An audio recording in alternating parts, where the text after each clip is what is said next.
혹시 요즘 동네 한 바퀴만 돌아봐도 이런 생각 드시지 않습니까? 여기 또 바뀌었네. 얼마 전에 오픈한 것 같은데 간판이 버티지를 못합니다. 몇 달마다 이름이 바뀌는 골목들.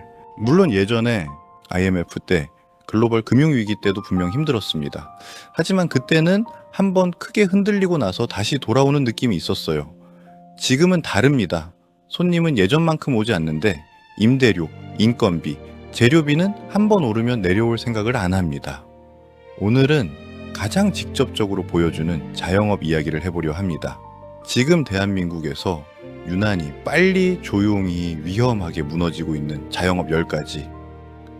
이미 하고 계신 분께는 내 자리가 구조적으로 어떤 위치에 있는지 냉정하게 보는 시간이, 창업을 고민하시는 분들께는 요즘 다들 하니까 라는 이유만으로는 절대 들어가면 안 되는 업종 리스트로 봐주시면 됩니다. 첫 번째로는 동네 카페입니다. 거리만 나가면 보이는 게 카페입니다. 간판만 다를 뿐 비슷한 인테리어, 비슷한 메뉴, 비슷한 가격. 문제는 커피 장사가 더 이상 커피로 승부를 보는 장사가 아니라는 점입니다. 프랜차이즈 본사와 배달 플랫폼, 건물주가 먼저 자기 몫을 챙겨가고 남은 것 안에서 인건비와 재료비를 버텨야 합니다. 아침 출근길, 점심 피크, 주말 오후, 이 몇 시간에 모든 매출이 몰립니다. 손님이 조금만 줄어도 바로 손익분기점 아래로 떨어집니다. 손님 눈에는 카페 참 많네 이렇게 보이지만 매장 안에서는 다른 데 하나만 더 생겨도 나부터 위험하다, 이런 긴장감으로 하루를 버팁니다. 두 번째로는 배달 의존형 치킨집과 분식집입니다. 요즘 오프라인 홀만으로 버티는 가게는 드뭅니다. 대부분 배달 앱을 켭니다. 그런데 이 구조가 문제입니다. 플랫폼 수수료, 광고비, 배달 대행료까지 나가고 나면 손님이 내는 만 몇천 원짜리 치킨값 중 가게에 남는 돈은 생각보다 많지 않습니다. 손님은 가격이 올랐다고 느끼는데 사장님은 남기는 돈이 줄었다고 느낍니다. 기이한 구조죠. 동네마다 치킨집, 분식집은 이미 포화 상태. 같은 앱 화면 안에서 수십 개 가게가 경쟁을 합니다. 결국 남는 건 늘어나는 노동시간과 줄어드는 체력, 그리고 점점 얇아지는 마진뿐입니다. 세 번째로는 동네 편의점과 개인 슈퍼입니다. 편의점은 안정적인 사업 같아 보입니다. 밤늦게까지 불 켜져 있고 항상 손님 한두 명은 있으니까요. 하지만 실제 구조를 뜯어보면 임대료, 로열티, 인건비를 다 제하고 점주에게 남는 몫은 생각보다 매우 얇습니다. 이제는 아파트 단지마다 편의점이 여러 개씩 들어옵니다. 건물주는 공실이 싫어서 비슷한 상권 안에도 편의점을 계속 받습니다. 그 부담은 고스란히 각 점주들의 매출 쪼개기로 돌아옵니다. 매출이 조금만 줄어도 편의점 체인 전체는 멀쩡하지만 가장 먼저 무너지는 건 개별 점주 한 사람의 가게입니다. 네 번째로는 유행 따라가는 디저트 숍과 빵집입니다. 한때는 대형 프랜차이즈 빵집이 동네 상권을 휩쓸었고 그 다음에는 수제 디저트, 마카롱, 케이크 가게들이 골목마다 들어섰습니다. 문제는 이 업종의 매출이 유행과 사진에 너무 많이 묶여 있다는 점입니다. 인스타그램, 쇼츠에서 핫한 메뉴로 떠오르면 그 동네에 비슷한 가게가 한꺼번에 생기고 유행이 꺼지는 순간 같은 속도로 손님이 빠져나갑니다. 재료비도 만만치 않습니다. 버터, 치즈, 견과류, 과일 모두 수입 물가와 직결됩니다. 손님이 줄어든다고 해서 임대료와 인건비가 함께 줄어들지는 않습니다. 올라갈 때는 화려하게 보이지만 한번 꺾이면 아주 빠르게 정리매물로 나옵니다. 여기까지만 봐도 요즘 장사 진짜 안 되는구나 싶으실 겁니다.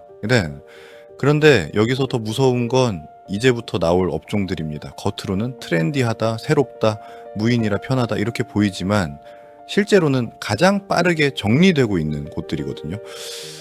다섯 번째로는 무인 아이스크림 가게, 무인 잡화점 같은 무인 매장입니다. 한동안 거리마다 무인 아이스크림, 무인 편의점이 폭발적으로 늘어났습니다. 처음에는 인건비가 안 든다는 게 매력적으로 보였지만 실제로는 관리비와 도난, 파손 위험이 뒤따릅니다. 또 하나의 문제는 진입이 너무 쉬웠다는 점입니다.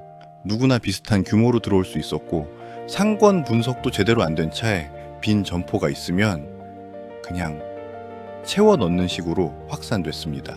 그 결과 한 블록 안에 비슷한 무인 매장이 여러 개 생겼고 매출은 쪼개졌습니다. 사람이 없는 매장이라 편해 보이지만 문제가 생겼을 때 몸으로 뛰어야 하는 건 결국 사장 한 사람입니다.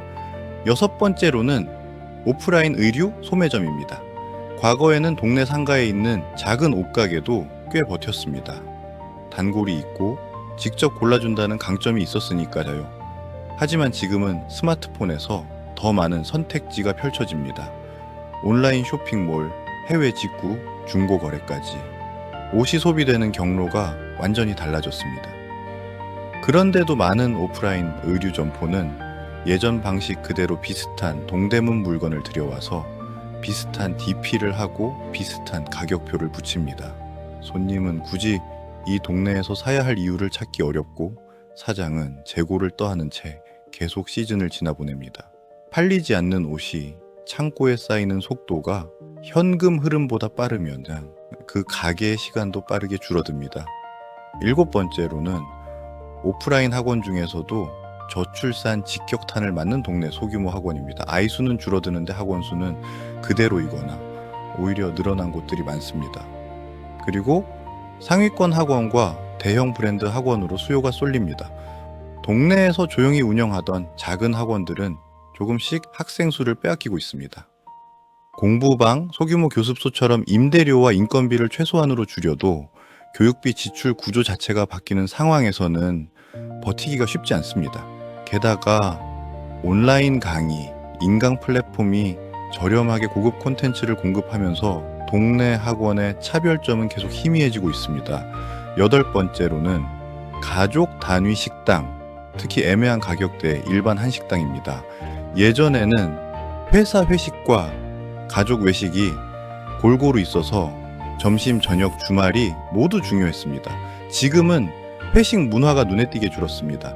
회사 사람과 밥을 먹는 대신 집에서 배달을 시키거나 각자 시간을 보냅니다. 그러다 보니 점심 장사에 하루 매출 대부분이 몰리거나 주말에만 겨우 숨을 쉬는 구조가 됩니다. 문제는 임대료와 인건비는 요일을 가리지 않는다는 점입니다. 메뉴 가격을 올리면 손님이 바로 줄어들고 가격을 못 올리면 원가 상승분을 온몸으로 버텨줘야 합니다. 특히 중간 가격대의 식당들이 위에서 프리미엄, 아래에서 저가형 배달 두 방향에서 동시에 끼입니다. 9번째로는 간단해 보이는 체험형 놀거리, 소규모 놀이방, 코인형 매장입니다. 코인 노래방, 코인 세탁방, 키즈 카페, 실내 놀이터. 한때는 유행처럼 번졌던 업종들입니다. 전 처음에는 사진 찍기 좋은 공간, 아이 데리고 시간 보내기 좋은 공간으로 인기를 끌었지만 운영 구조를 보면 임대료와 시설 투자 비용이 생각보다 큽니다. 설비를 한번 들여놓고 나면은 쉽게 뺄 수도 없고 유지 보수 비용이 계속 들어갑니다. 게다가 사람들의 관심이 새로운 곳으로 빠르게 옮겨 다니기 때문에 계속해서 인테리어를 바꾸거나 체험 요소를 바꿔야 합니다. 하지만 그럴수록 투자금은 더 들어가고 회수 속도는 더 느려지는 악순환에 빠집니다. 10번째로는 여러 업종을 얕게 섞어 놓은 복합형 매장입니다. 카페 겸 디저트, 펍 겸 식당, 공방 겸 카페, 스터디 카페 겸 라운지. 겉으로 보기에는 이것저것 다 되는 공간이라 매력적으로 보일 수 있습니다. 하지만 자영업에서 이것도 하고 저것도 하는 구조는 대부분 비용 구조도 같이 섞어버립니다. 장점은 제대로 살리지 못한 채 각 업종의 단점과 리스크만 한 몸에 안게 됩니다. 설비 투자도 더 들어가고 재고도 더 다양하게 쌓이고 관리해야 할 포인트도 늘어납니다. 그러다 보니 정작 어느 하나에서 확실한 강점을 만들기 어렵고 손님 머릿속에는 그냥 애매한 가게로 남습니다. 위에서 말씀드린 10가지 업종의 공통점은 이것입니다. 경쟁자가 너무 많고 고정비는 높고 손님 수와 매출은 경제 상황과 인구 구조, 온라인 플랫폼 변화에 가장 먼저 흔들리는 구조. 어떤 분들은 지금도 잘 되실 수 있습니다. 특별한 콘셉트, 뛰어난 운영, 탄탄한 단골층을 가진 곳은 어디에나 존재하니까요. 하지만 그 몇 퍼센트의 성공 사례만 보고 뛰어들었다가 나머지 대다수가 얼마나 빠르고 조용하게 가게 문을 닫는지를 못하면 그 다음 순번은 내 가게가 될 수도 있습니다. 오늘 이야기는 창업의 꿈을 꺾자는 게 아닙니다. 내가 들어가려는 자리가 벌써 여러 사람이 버티다 조용히 떠나간 자리인지 한 번쯤은 정확하게 확인해 보자는 겁니다. 가게 하나를 열 때마다 간판만 바뀌는 게 아니라 그 뒤에 있는 한 사람의 인생이 함께 흔들립니다. 창업을 준비 중이시라면 적어도 오늘 말씀드린 10가지 업종만큼은 누가 말리는 소리가 들릴 때 한 번 더 멈춰서서 생각해 보시길 바랍니다. 실버 머니랩이었습니다. 시청해 주셔서 감사합니다.